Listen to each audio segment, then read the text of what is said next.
Quem é Dmitry Kожem'якин? Bem, meu nome é Dmitry Kожem'якин, que é pronúncia em russo. Sou filho dos pais russos imigrantes da Rússia da Revolução, nascido na Iugoslávia. Eu sempre digo infelizmente na Iugoslávia, porque é um país onde se matava por causa da religião. E a história é bastante complexa. É uma vila onde minha mãe era professora, nas montanhas, onde a temperatura sempre era igual de Moscou. Isso que é interessante saber, que era um frio danado. Meus amigos hoje me perguntam como é que você sente frio. Eu digo, por que você não gosta de frio? Não gosto porque eu já passei frio e aqui é uma maravilha. A minha infância foi bastante, vamos dizer, tumultuada. Em primeiro lugar, porque estourou logo a guerra. Quando estourou a guerra, para sobreviver, veja bem, não é nenhum heroísmo, a família inteira entrou na guerrilha, que era, na época se chamava partisãs, na Iugoslávia. E aí é que, até término de guerra, foi um... Não vou entrar nesse assunto, porque esse assunto é muito amplo, né? Só nosso pai que morreu, foi morto durante a guerra. O resto dos irmãos, das irmãs, minha mãe, sobrevivemos todos por uma sorte enorme. E depois da guerra, é claro, como ex-combatente, como privilegiado, vamos dizer, fui colocado numa escola militar de aviação. Nessa escola de aviação, eu como piloto não era grande coisa, sempre estava na média.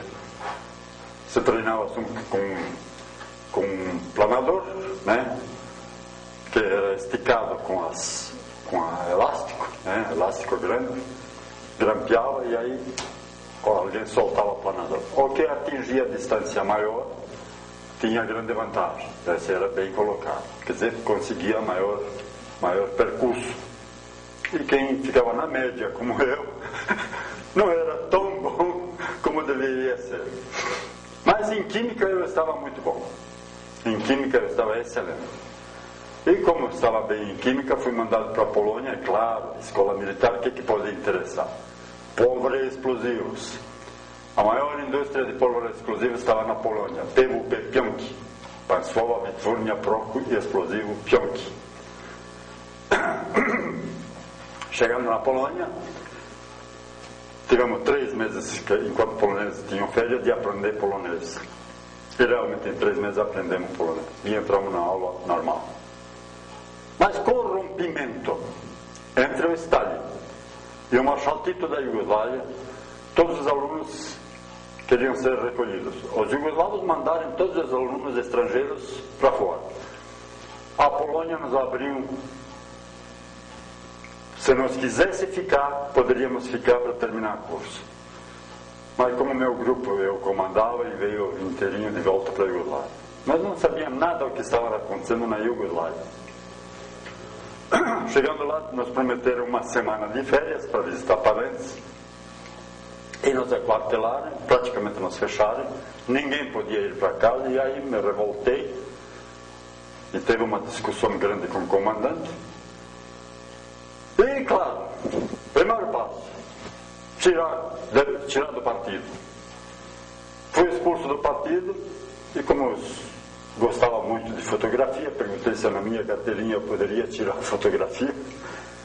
Pode, tirei fotografia, essa fotografia está na internet. E devolvi a carteira. Em seguida, fui depois expulso da escola. Mas por minha sorte, tinha grandes amigos dos alunos na época, e um deles se aproximou para mim e disse: Dmitry, estou te esperando na estação para te prender. Eu esperei o trem sair, que ia para Belgrado, esperei o trem sair da estação e entrei no trem, porque ganhei passe e tudo certinho. Entrei no trem, com isso me safei.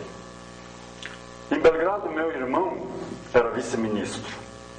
ele estava na alta posição, todos nós tínhamos na alta posição.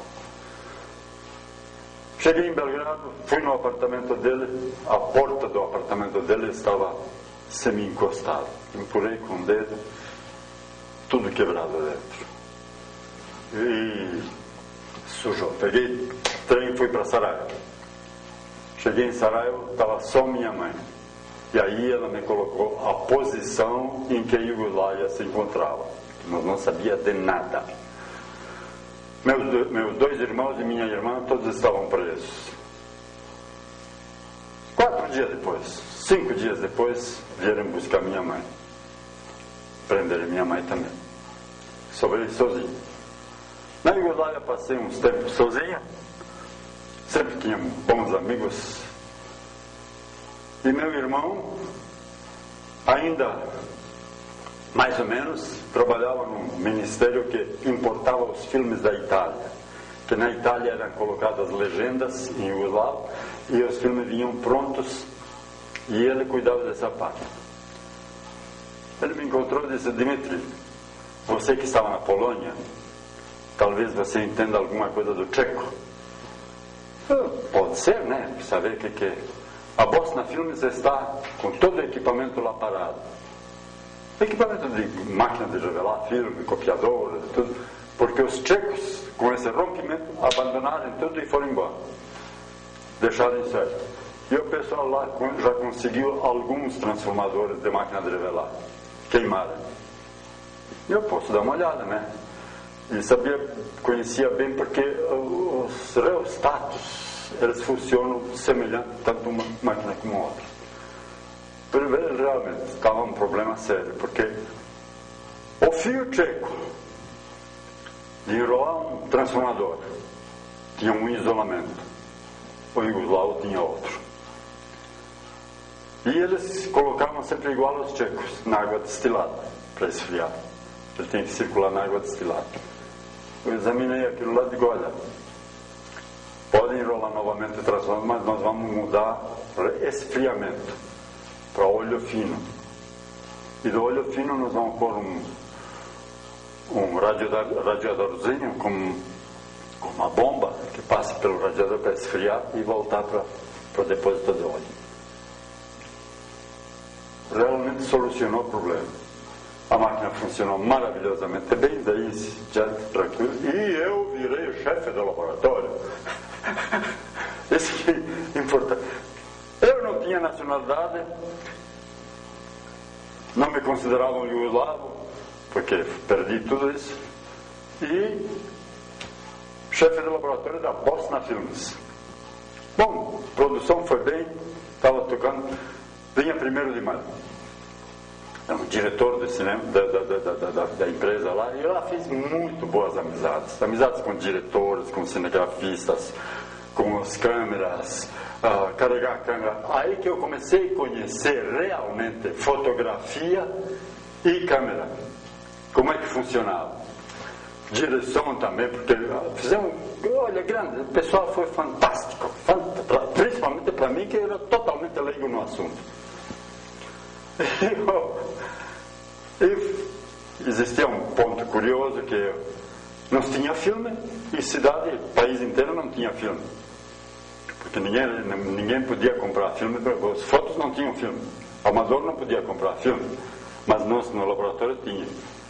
Daí falei para um dos diretores, digo: escuta, temos filme aqui, vamos fotografar, pessoal. E ele tinha máquina fotográfica. Adianta fotografar? Quem é que vai ampliar? Eu amplio, me empresta a tua câmera, eu amplio. E realmente ele me deu uma câmera, aquele negócio de aprender como funcionam as coisas. Eu peguei 2 coisas, fiz um ampliador improvisado, né? Coloquei câmera por baixo, ampliei as fotos, levei as fotos para o laboratório. Ele olhou a foto: Dmitry, a câmera é tua.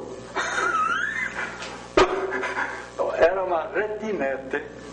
Infelizmente não tenho hoje, porque eu emprestei para um sócio na época. Aqui me sumiu com a câmera. Uma retinete 35mm, beleza. Eu ganhei câmera. Aí veio o 1º de maio, não sei o que, vamos fazer um documentário. Como tudo é quadrado lá. Então você podia preparar texto antes, você podia gravar texto antes, você podia fazer um monte de coisas antes, filmar, revelar, editar, passar na moviola, copiar e mandar para o cinema. Então era o seguinte: 1º de maio vai ser filmado de manhã, vocês têm tempo de revelar, montar, fazer as cópias, e de noite tem que entrar nos cinemas, país inteiro. Aviões trouxeram todo o material, estava tudo, funcionou tudo maravilhoso. 3 dias e 3 noites não dormiu para chegar no ponto de entregar as cópias. Entregamos as cópias, foi no cinema, fui para casa, caí na cama e dormi. Quanto tempo dormi não sei. Levantei, depois tal, vou para o laboratório, me lembro bem, era um dia lindo. Cheguei no laboratório, como é que recebemos aplausos, pelo menos, né? Nossa, o filme não entrou. Por que não entrou? Censura não permitiu. Como assim? Faltava um close do Marshal Tito.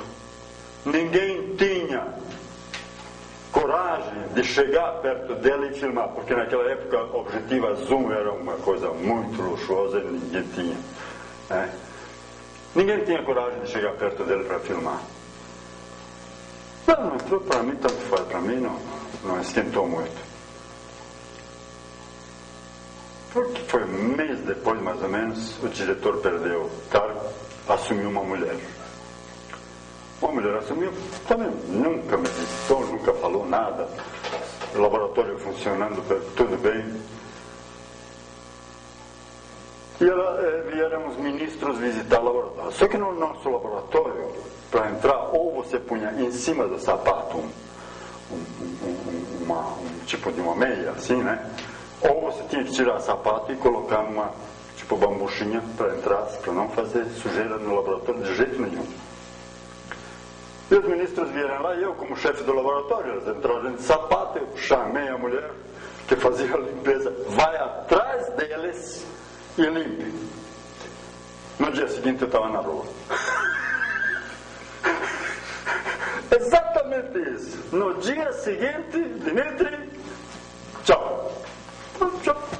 Mas eu tinha máquina fotográfica e tinha uma lata de filme das pontas da Ariflex. Quem conhece a Ariflex sabe que para você laçar filme na Ariflex, até a parte velada você tem aqui uns 90 centímetros a 1 metro de filme virgem. Na revelação eu sempre mandava cortar e enrolar na lata. Cortar e enrolar e guardava.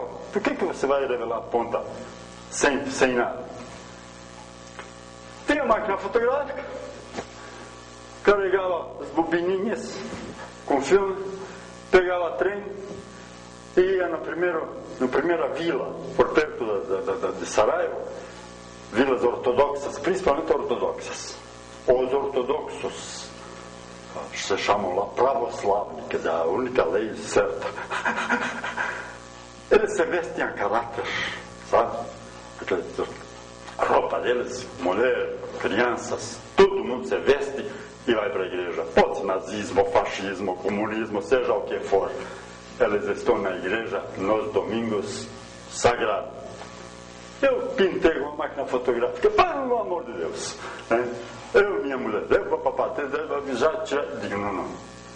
Vou trazer fotografia domingo que vem, daí vocês me pagam. E foi batata. Eu empleava, o pessoal, meus amigos davam risada, disse que meu apartamento estava forrado de fotografia para secar. Levava as fotos, domingo, estava cheio de dinheiro, só que o dinheiro não valia nada. Para você comprar um par de sapato, até minha mulher guardou, ela tem essas coisinhas. Você tinha que ter pontos. Tantos pontos você tinha que juntar para poder comprar um par de sapato, exemplo. E o dinheiro, é claro. Só que nunca tinha na loja. Sempre, nunca tinha. Nunca teve essas coisas, calça, roupa, muito difícil. Então o que tinha? Podia comprar pão, podia comprar bebida, sempre tinha, bebida tinha bastante. E uns doces. E nós então fazíamos com meus amigos e com o dinheiro nós fazíamos algumas faras, eu sozinho no apartamento, então não precisava nem entrar em detalhes. Depois de um tempo, recebo um convite da polícia de comparecer, né? Cheguei lá para falar com o comandante. Ele sentou e me olhou bem assim. Você é irmão do Atsu, meu irmão Alexander. Justamente esse que me mandou para Bosnia, que ainda se aguentava lá. Eu não te mandei desse país, não te deportei ainda, porque adoro teu irmão. Ele era um comandante durante a guerra fantástico. Realmente, meu mano foi. Todos nós adoramos ele e eu te aguentei, Dimitri, te aguentei até agora. Mas agora me apertaram de cima e não. Tenho que te deportar. Você tem 24 horas para abandonar o país. O que vai fazer? Me deu uma lista de coisas. Para sair do país, lá funcionava assim. Você tinha que fazer uma lista. O que você tem na mala? O que você tem no corpo? Você tem que dizer, um par de meia, um sapato, uma bota, isso, camiseta, camisa, tudo o que você tem na mão. Quando eu fui deportado, o sogro do meu irmão, que já estava na Itália, o mais velho, já tinham deportado ele antes, o sogro dele me encontra na rua e diz, Dimitri, você pode levar umas coisas para minha filha? O que poder levar? Tranquilo. Me empresta teu paletó. Eu emprestei paletó. Eles abriram o forro. Na época se usava aquela, né? Ombreira. Abriu aquilo, colocou uns anéis de diamante, colocou umas joias em dois lados. E o dinheiro que ele me deu eram libras inglesas. Ele descolou a parte da mala, enrolou aquilo bem fininho, colocou no canto e foi colado de volta. Eu peguei trem, chegou o policial lá para revistar, está aqui documento, está aqui, com lata de filme. Você fosse espião? Meu Deus do céu! Uma lata de filme fechada. Eu disse para o cara, essa é lata de filme virgem. Ah, tá bom. Ignorância total. Aí cheguei na Itália, entreguei para o meu irmão as coisas e para minha cunhada. Aí eu ganhei primeira banana. Eu comi minha primeira banana. Adorei. Adorei. Porque ele foi para Trieste, que é isso em Trieste, né? Ele foi para Trieste e comprou a banana e me trouxe uma banana para mim, de presente pelo que eu fiz. Achei aquilo muito bacana. Bom, ficamos um bom tempo lá, ficamos alguns meses lá e veio a comissão brasileira, porque todas as imigrações vinha a comissão e ela escolhia o pessoal que ela queria. E a Comissão Brasileira escreveu bem alto cartaz, só aceitavam agricultores. E meu irmão disse assim, vou me apresentar como agricultor. Eu digo, eu não sou agricultor. Eu posso me apresentar como técnico em pólvora explosiva. Ele disse assim, se quiser, tudo bem. Claro, ele não passou porque ele quando chegou no exame perguntaram quando é que você plantava isso ou aquilo. E para mim... O cara olhou aquele meu assim e disse, você faz um teste. Digo, faço o teste, não tem problema nenhum. No dia seguinte o senhor vem aqui fazer um teste. Eu fui lá, as perguntas eram simples, o tiro do canhão, a trigonometria, 3 tiros para você calcular a quantidade de pólvora que vai, que tipo de pólvora que é usado, isso sabia. Hoje não sei mais, mas na época passei e ganhei um diploma. Né? E o único imigrante que veio com o Brasil naquele navio com carteira de trabalho era eu, porque agricultores não ganhavam carteira de trabalho, para eles não tinha, era só carteira de trabalho para o profissional técnico. E eu cheguei no Brasil, ficamos na Ilha das Flores, Ilha das Flores, para quarentena, né? Aí eu já adorei o Brasil. No dia que nós desembarcamos, mais ou menos na hora do almoço, demorou, chegamos bem cedo até desembarcar, até chegar na ilha, até almoço.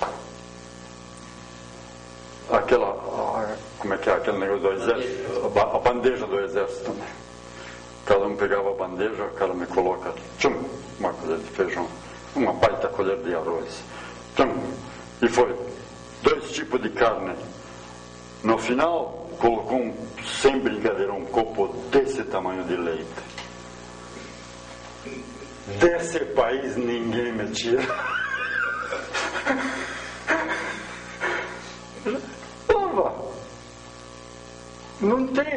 Não existe isso. Eu sempre digo, até hoje eu afirmo perante qualquer um, não existe país no mundo como o Brasil, nesse setor de alimentação. Não existe. E eu cheguei no Brasil, no Rio, eu era para trabalhar numa fábrica de pólvora explosivos no Rio. Uns dias, acho que uns 10, 15 dias depois, olhamos no jornal, explodiu a fábrica e tem amigos nossos jugoslavos, que eram morenos, sempre nos vinham visitar. Eu disse, escuta, o que eu faço agora? Ele disse, Dimitri, você está no Brasil, não tem que se preocupar. Se diga que você está sentindo muito calor aqui, eles têm mandado para o sul. Vieram lá, vai se quer ir para lá, outro quer ir para cá, digo, eu estou sentindo meio calor aqui, vocês, né? Ah, não, te mandaram para o sul, me mandaram para Curitiba. Que ano isso? Bom, eu fui deportado com 17 anos, 51. Em 51. Vim para Curitiba. Em Curitiba precisava achar, porque a ONU nos pagava um tempo de pensão, era 15, 20 dias de pensão pago pelo governo, né? E nesse tempo você tinha que achar emprego. Então eu achei emprego no Foto Brasil. Era a casa do imigrante. Não. Nós ficamos na pensão na Praça Osório. Isso antes da Casa de Imigrante. A Casa de Imigrante foi construída depois. Antes da Casa de Imigrante, pensão na Praça Osório, uma pensão muito boa, dos ucranianos. Então, para mim era uma maravilha. Falava russo, ucraniano, então. Aí eu achei emprego no Foto Brasil. Foto Brasil queria um fotógrafo e tal para revelar filmes de amador. Naquela época se fotografava muito. Então tinha filme de amador, revelar, tirar cópias, ampliar. Só que quando recebi o salário não conseguia pagar minha pensão. Aí falei com o alemão lá, digo, escuta, mas com esse salário eu não consigo pagar a pensão. Não, você tem que achar uma outra pensão. Epa, peraí, assim também não. Daquela pensão eu não saio. Aí voltamos, nisso veio o pessoal de Paranaguá, parentes da pensão, que tinha um foto em Paranaguá. O Demetrio Okrimovich, ucraniano também. Aí, vocês precisam de um fotógrafo? Lá, você precisa de um fotógrafo? Nem me pergunta. Preciso? Dimitri, aqui é fotógrafo. Querem ela? Vai amanhã lá. Batata, chego lá. A esposa dele falava bem ucraniano, ele já não falava tão bem. Cheguei lá, eu sou Dimitri, senta aqui. Eu sentei, aí ele começou a correr atrás da mulher dele para vir falar comigo em ucraniano. Ela começou a se gaguejar em ucraniano, não conseguia falar direito. Eu disse para ela, escuta, peraí, pode falar português? Não saí da Itália, eu ganhei um papel com umas 20 palavras portuguesas. Eu aprendi, mas claro, aprendi tudo errado, porque a leitura é diferente, né? Para mim, o C, o K, e para aqui, por exemplo, eu lia uma salsa, não era calça. Mas aprendi errado, mas aprendi.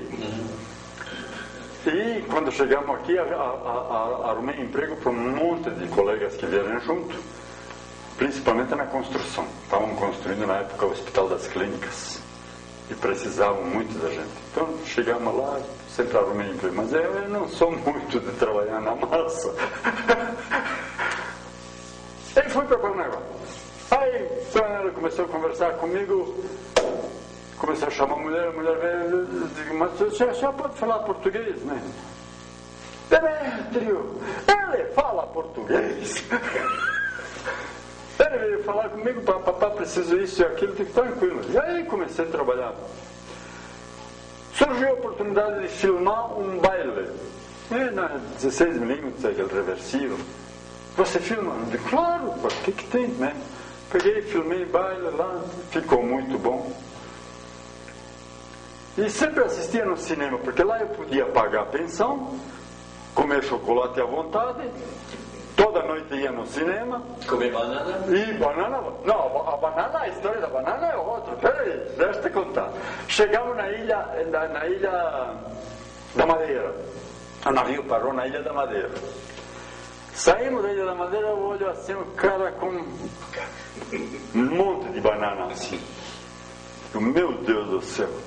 Eu e um colega meu. Ele disse puxei $2 para ele. Ele encheu nós dois de banana. Cheguei, aliás, o caminho da Ilha da Madeira até o Brasil hoje se chama Caminho da Banana. Que é tanta casca de banana que nós jogamos no mar. Olha, são coisas que marcam, sabe? Aí eu trabalhei bastante tempo e assistia sempre um tal de cinejornal que aparecia Flama Filmes. Não tinha telefone, não tinha endereço, nada. Fim, Flama Filmes. Fim, Flama Filmes. Nisso eu comecei a namorar a minha cara metade de hoje, né? Ela se chama Ercilda, tem que dizer Ercilda, porque o apelido é Cilda, mas se eu chamo ela de Cilda, ela fica por conta. Você sabe, vocês são casados. Aí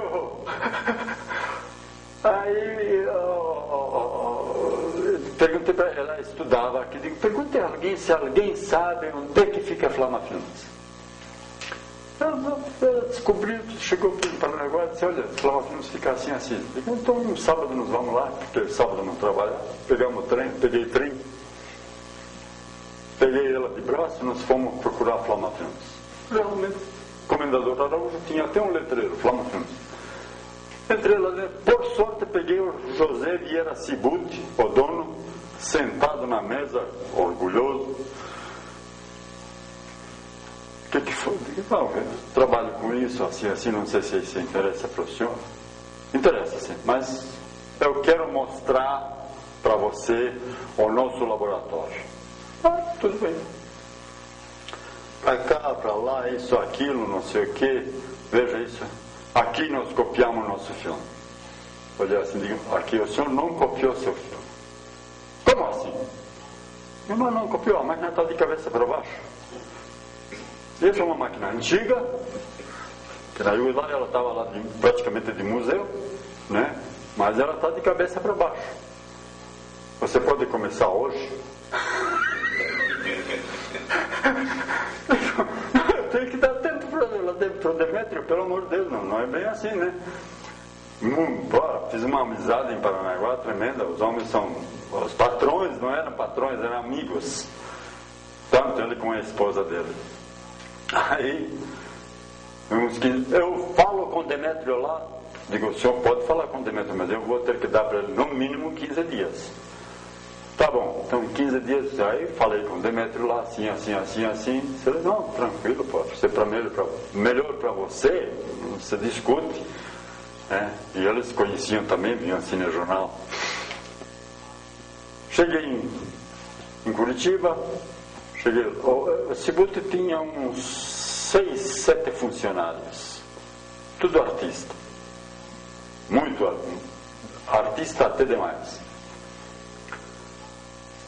Arrumar. Bom, olhei a máquina e digo, escuta, cadê as peças aqui de dentro? Me mandaram jogar fora, mas eu guardei tudo numa caixa. Eu trouxe a caixa, tudo enferrujado, teve que limpar tudo. Montar a máquina, a grinfa, puxador, tudo, luz, troca de luz, troca com reostato, uma troca de quantidade de luz, negativo mais escuro, negativo mais claro, você tinha que trocar a luz. Mas a oposição lá dentro, que até aí eles sempre faziam tudo em São Paulo. Então os caras viajavam para São Paulo, torta direita, era uma beleza. Não vai dar certo. Esse cara não entende nada. Não dá certo, isso aí mesmo mosqueava enquanto estava fazendo. Aí o Cibutti convocou o pessoal. Na porta tinha aquele negócio de metal amarelo, né, para separar o carpê do resto. Desta parte amarela, para dentro, só Dmitri. Não quero ver ninguém entrar lá dentro. Se eu souber que alguém entrou lá dentro, eu vou pôr na rua na hora. Assim eu consegui fazer o serviço. Fiz o serviço, consegui fazer todas as peças. Tinha que fazer peça para copiação, porque a máquina era muda. Ela não tinha equipamento para copiar o som. Fizemos peça, fizemos tudo isso. E fomos no passeio público junto com o Cibutti, né? Vamos filmar uma cena no soprar, macaco de carne, umas imagens do passeio, coloquei uma música, copiei, fiz, vamos no cinema. Chegamos no cinema, passa no cinema. Quando passou o Cibutti, disse: é isso aí que eu quero. Na mosca. Na mosca. Era muito bom, mas ele não era bom para pagar.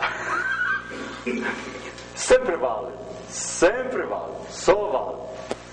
Chegamos no centenário do Paraná, produzi 8 cinejornais por semana. Sabe lá o que é isso? Uma produção pequena. E quem produziu? Eu, os Albanos e Roberto Abreu. Porque o resto ele mandou tudo embora. Nós 3 produzimos isso. E o negócio foi mais ou menos bem até término do governo do Bento Munhoz da Rocha. Terminou o governo do Bento Munhoz da Rocha, o Cibutti resolveu ser presidente do Thalia. E abandonou. Simplesmente abandonou. Abandonou Flama Filmes, todo mundo se dispersou. Nessa hora eu fiz várias sociedades. Passei por várias sociedades. Com a Flag, uma delas é a Flag. A Flag é interessante. A Flag foi interessante. A Flag queria montar laboratório, eu comecei a montar laboratório para eles, e eu sócio. E o, como é que é o nome dele que vendeu a praça em Paranaguá?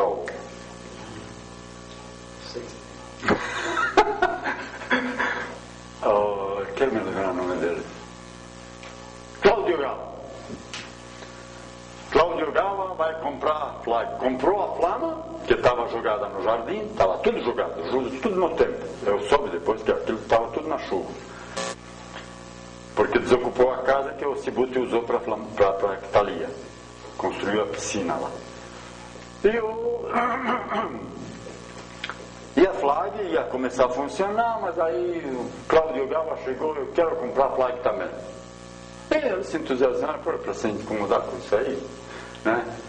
Dmitri, vamos vender a Flag. Mas antes disso aconteceu um ponto interessante. Como é que é o nome dele? Bom, não me lembro o nome.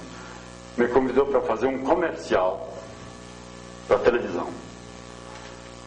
Comercial em reversível, preto e branco reversível, do café. Se não me engano era café Damasco, não tenho certeza. Nós fizemos café, aí um dos sócios da Flag tinha uma câmera. Me empresta a tua câmera 16, né? Pagaram. Uma simples câmera, uma Bolex. Não, claro, Dmitri, não tem problema nenhum, né? E nós colocamos no tripé e tal. E o movimento do café e tal, e surgiu no café o pacote e o locutor de cabine. Quando eu vi aquilo no cinema, digo: é isso que eu vou fazer. Só vou fazer profissionalmente com som e tudo. E a Flag era para ser vendida para o Cláudio Gava. Cheguei para os sócios lá e digo: olha, a minha parte eu não vendo para o Cláudio Gava. Você pode, eu fazia parte do contrato, que ia brecar tudo. Digo, mas eu faço o seguinte, eu troco a minha parte da flag nessa câmera. Você está louco, Dmitry, você vai perder dinheiro. Você está doido. Você vai perder dinheiro, essa câmera não vale nem um décimo do que você tem dentro da flag. Não interessa. Eu passo para você, assino o documento para você, e você passa para quem você quiser. Com Cláudio Gava eu não faço negócio. Muito simples. E era amigo dele. Viajamos para São Paulo junto, tudo, mas eu sabia da pessoa que era. Era vigarista, profissional. Aí eu, fechado o negócio. Eu tinha a câmera, eu sabia fazer, e nós fizemos esse filme do reversível. Aquilo para mim já. Me falta montar o resto. Tinha que montar um gravador, tinha que montar copiador, tinha que montar uma série de peças para poder produzir sozinho. Depois de uns meses, eu já estava fazendo comerciais da Movesimo. Encontro o cara do dono anterior da câmera na praia. Nós tinha, na mesma praia tinha casa. Ele estava na parte rica, eu estava na parte mais humilde, né? E ele, Dmitry, o único que recebeu alguma coisa daquilo foi você. Mas estava na cara, cara. Não estava na cara, não tem. Mas quem enforcou o Cláudio Gava foi o pai dos Krieger. Os Krieger estavam financiando ele. Então ele comprou Flama Filmes, comprou a flag e ficou sozinho, né? Guaíra Produções Cinematográficas. Só que o Júlio chegou com um carro conversível na frente da nossa casa, conversível de aço, na época um Ford, aquela capota de aço entrava na mão. Eu entrei, quero falar com você, vamos dar uma volta. Vamos dar uma volta. Eu quero que você me monte. Principalmente equipamento da Flama, que você conhece. Eu quero que você monte para mim. Eu ganhei um andar em cima da loja, da Praça Tiradentes, mas fez coisa linda. Não, tem que tirar chapéu. Quem tem dinheiro, mas fez um troço lindo mesmo, muito bonito. Aí comecei, montei gravador, montei tudo, teve que limpar tudo porque estava imundo, né? Filmamos, e ele sempre me pagando certinho, mas sempre ficando um tiquinho. Depois de uns tempos, o pai dele queria que eu trabalhasse. Eu digo, não posso, eu estou fazendo o meu e eu tenho fé de tocar o meu. Filme 16 minutos para comercial, são 35, vocês são cinema. É outro papo. Mas o meu 16 eu não vou largar, não. Eu realmente montei, funcionou, filmamos, tudo certinho. E depois de uns tempos assim, digo, pô, Júlio, como é que é, né, o restinho lá? Não, venha. O Suami é técnico do som. Então tinha um vidro assim, né, você passava pelo programa, então via. Koprick era da parte do laboratório. Ele tirou o pessoal da televisão. E eu Suami, eu olhei assim, gravador, aberto o gravador, com uma chave de frente, 4 parafusos pintados de vermelho. É a mesma coisa que no sinal fechado.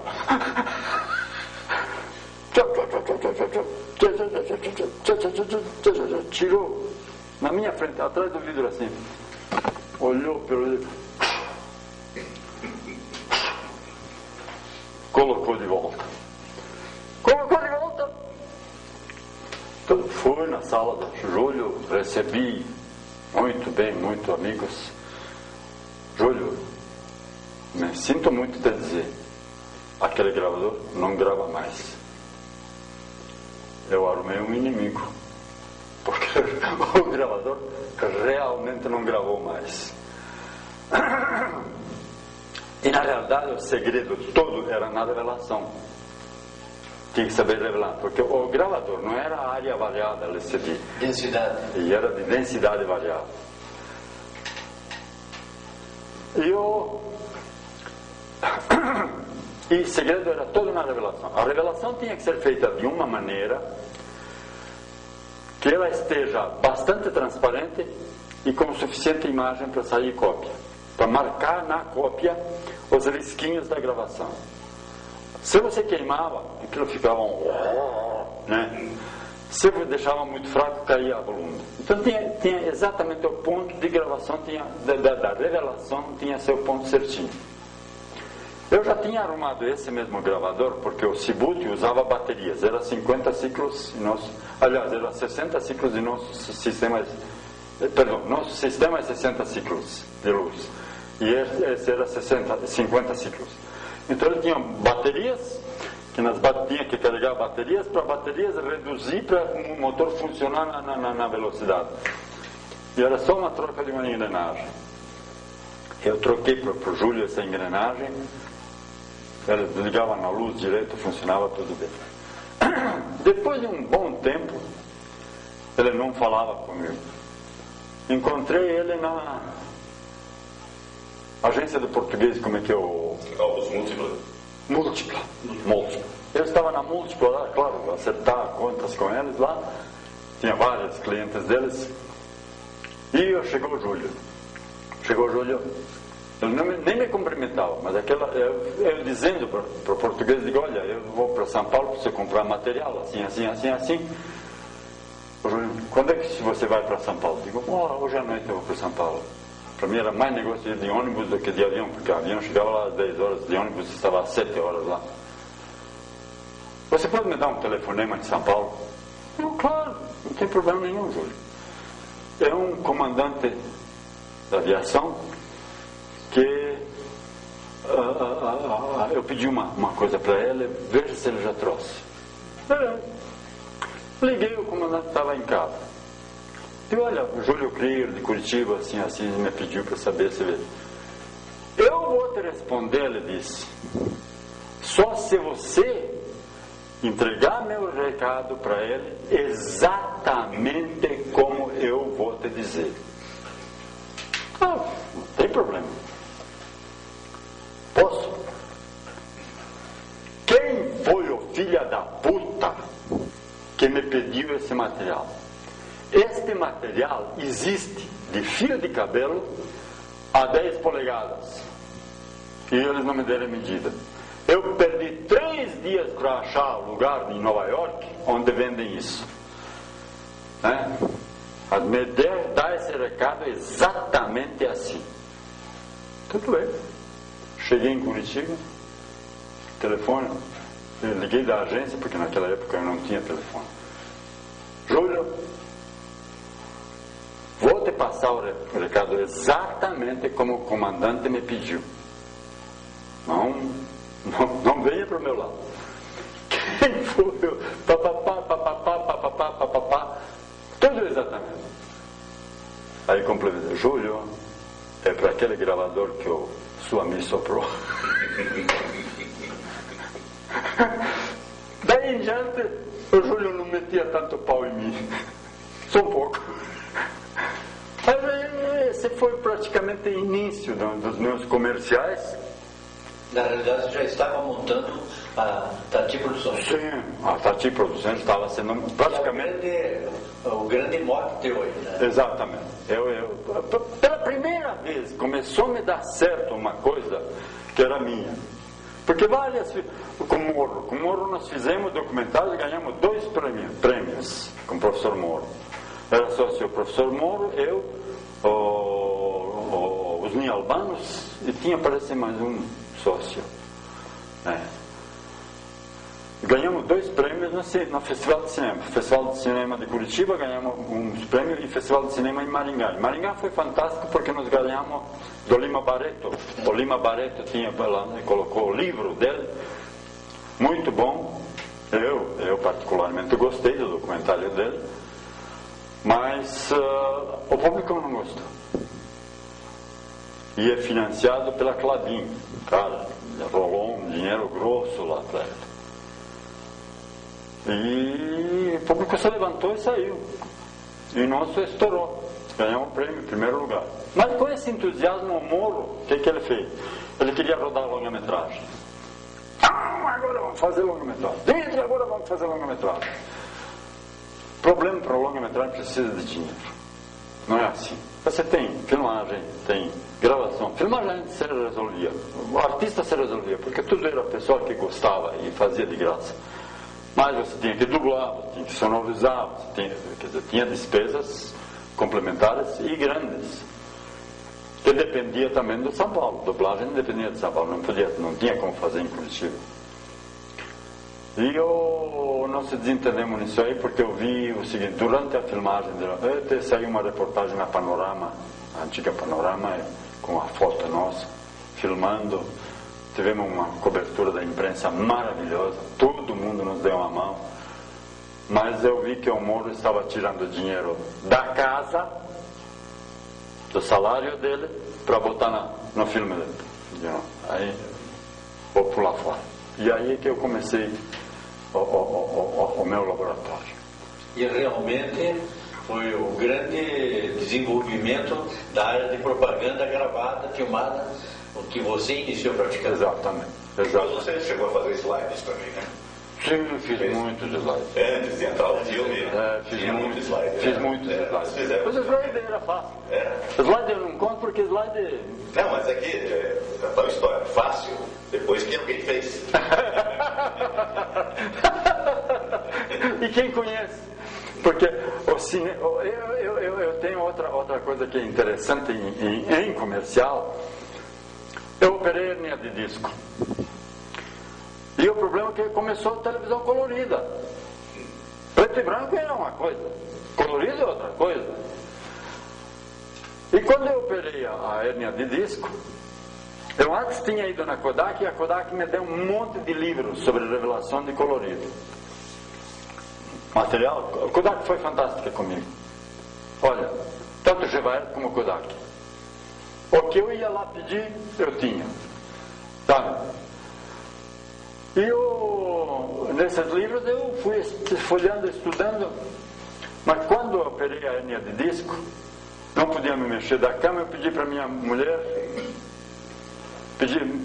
me trazer um papel. E aí projetei uma máquina, porque o grande problema é o seguinte: você comprar uma máquina grande é fácil, mas você projetar uma máquina para uma produtora como nossa e para nossa necessidade de comercial, é pequena, tem que ser de 4, 5 litros e não de 50 litros, nem de 100 litros. E aí projetei uma maquininha e tal, na cama. Fui operado, sarei, comecei a colocar isso. Aí o SNI me ajudou muito. Os NI albanos trabalhavam no Canal 6. Era cinegrafista do Canal 6. E o SNI veio com os livros, com todo o estudo, tudo certinho, com os SNI, e olha, entrei no colorido tranquilo. Fizemos muitos comerciais coloridos, muitos. E o mais importante, era comercial o seguinte: cliente vinha de manhã para pôr de noite na televisão. Existia um detalhe interessante aí, Dimitri, que eu acho que é importante registrar. Os comerciais da época não tinham duração fixa. Era de 11 segundos, de 13 segundos, de 18 segundos. Depois que veio uma regulamentação de que os comerciais poderiam ser de 15, de 30, de 45 e de 60. O número redondo. Qual foi o comercial que mais te agradou, que você tem satisfação de lembrar? Um do Movissimo, que infelizmente eu não tenho, foi perdido. Aliás, eu estou catando até hoje quem tem esses comerciais jogados assim. Um do Movissimo que nós fizemos com Itanê Carneiro Leão, era diretor da propaganda de Movissimo, no Rio em Muretes. No Indiaquara.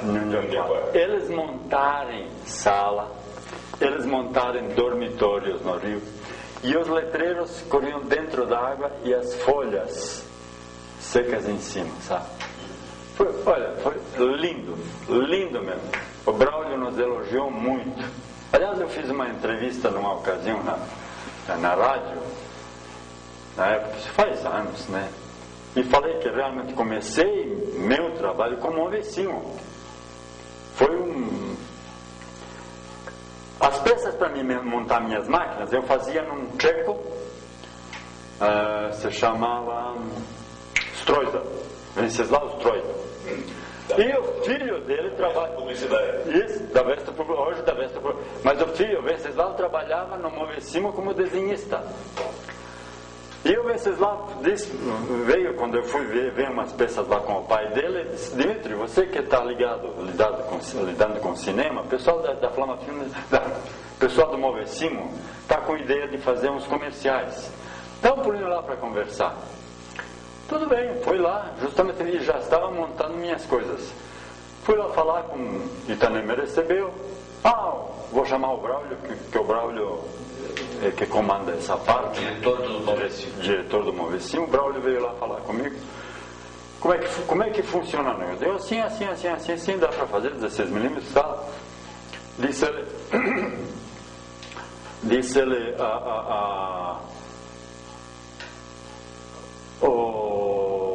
quanto vai custar? Digo, não vamos conversar agora quanto vai custar. Eu quero primeiro mostrar serviço para vocês me dizer se serve. Então, ele se virou dá para o Dimitri umas artes, Movesimo, fotografias e tal, para ele filmar. Eu filmei. O famoso tabletop. Isso, não filmei. No dia seguinte eu trouxe, coloquei o projetor lá na mesa e projetei na parede. E como estava começando com filme de 2 perfurações, ele deu em espelho, ele deu de esquerdo para direita. Mas tá, eu digo, não, isso aí o senhor vai me desculpar. Eu marquei 2 horas, eu estou há 2 horas aqui. Mas isso eu não olhei essa parte. Está muito bom, Dimitri. Se sair certo, está muito bom. Quanto é que vai custar? Eu calculei meu aluguel, digo, se cada comercial me render meu aluguel do apartamento, eu estou feliz. Joguei meu aluguel. Ele se virou assim para o Itanê. Itanê, não gosta de comercial repetido na televisão. Nós vamos fazer uns 4 a 5 comerciais por semana. Te juro, minhas pernas tremeram. Sim, eu quero comerciais, né? Aí Itanê, tudo bem, né? Tá. Eu digo, Itanê, eu não tenho verba, tenho que ir para São Paulo comprar material, né? Não é assim, né? Doutor Braulio, o Dimitri precisa de um adiantamento, posso dar? Pode dar. Está aqui dinheiro. Fui para São Paulo, comprei filme, vim e Movesimo. Sem brincadeira, eu devo ter produzido para o Movesimo uns 600, 500 comerciais de desenhos animados. O próprio Strojda fez vários desenhos. Então eles faziam concorrência entre um desenhista e outro. Um fazia um comercial, outro fazia outro. Foi fantástico. O Movesimo para mim foi fantástico. Um comercial também que você filmou, que teve também bastante projeção mesmo, várias projeções, foi do Café Marumbi. Isso nós temos até hoje aí registrado. Exatamente. Outro é do ônibus. Do ônibus da Penha. Não sei quem que produziu, eu não me lembro que é a agência. Eu acho que era Esclan. Esclan. Eu acho que era Esclan. Família Piccoli era cliente. Exatamente. Pluma. Nós fizemos Pluma, mas a Penha foi o seguinte, foi na Serra do Mar, nós fizemos o carro, o Fordinho 29, andando nas pedras, né? Então dizia, pelas estradas antigamente, e a câmera entrava na roda. E aí a câmera saía da roda do ônibus e agora no asfalto para o Joinville e tal. Esse comercial tem naquele. Bom, Dimitri, nós teríamos muito mais coisas para falar, mas vão sobrar ainda uns 3 minutos para você fazer as considerações que você achar conveniente para encerrarmos nossa rememoração aqui. Olha, eu simplesmente vou dizer o seguinte: eu estou satisfeito com o que eu fiz. Aliás, não fui só eu, desculpe, com o que nós fizemos, porque sempre trabalhamos em equipe. Eu tinha uma equipe maravilhosa, Rubens da Silva, Paulo Roberto Milano, vocês conhecem, né? Esse pessoal vale ouro, realmente. Porque com o surgimento de videotape, eu teria que vender na minha época a casa para comprar uma câmera para filmar e ter que fazer em laboratório, em São Paulo, a edição. Então eu perderia aquilo que era precioso para nós aqui, essa rapidez de fazer de uma hora para outra. Hoje eu faço um comercial, o cara grava quarta-feira, quinta-feira está na televisão. Pela tecnologia moderna, que é fácil, que não tem problema nenhum, né? E, sinceramente, quando a gente olha para trás, tem que sentir orgulho. Tanto eu como as agências de propaganda. Eu acho, pelo menos, teve um apoio maravilhoso de todas as agências, não é de uma só ou de duas. Todas elas nos apoiaram. Tivemos problemas, tivemos discussões numa ocasião com o Arnaldo. Arnaldo Del Monte era da Associados com propaganda. Com o Arnaldo teve o seguinte problema. Ele me encomendou um filme da Bica de Água de Guaratuba, onde aparecia, foi o começo do colorido que eu revelava em São Paulo. E nós fizemos tudo, foi para São Paulo revelar e o laboratório. Hoje não está pronto, vai ser amanhã. Aí vai ser depois da manhã. Aí vai ser não sei o quê. Aí falta. De madrugada, quando fui pegar filme, eu e mais um rapaz, olhei o filme assim e digo: o que está fazendo na Santinha esse garfo e colher e o prato sobreposto em cima da Santinha de Guaratuba? Aí o rapaz do meu lado disse: mas essa sobreposição é minha. Quer dizer, até eles mudar tudo de volta, colocar tudo no lugar certo, cheguei pro Arnaldo e digo: está aqui comercial do senhor Arnaldo para mim assim. O que eu vou fazer com esse comercial do senhor? Já não vai passar mais. Quer dizer, não é culpa dele, não é nossa culpa também, porque é um problema que surgiu. Aí que eu disse: eu vou fazer esse negócio aqui em Curitiba, no nosso laboratório, com nosso esforço, e deu certo.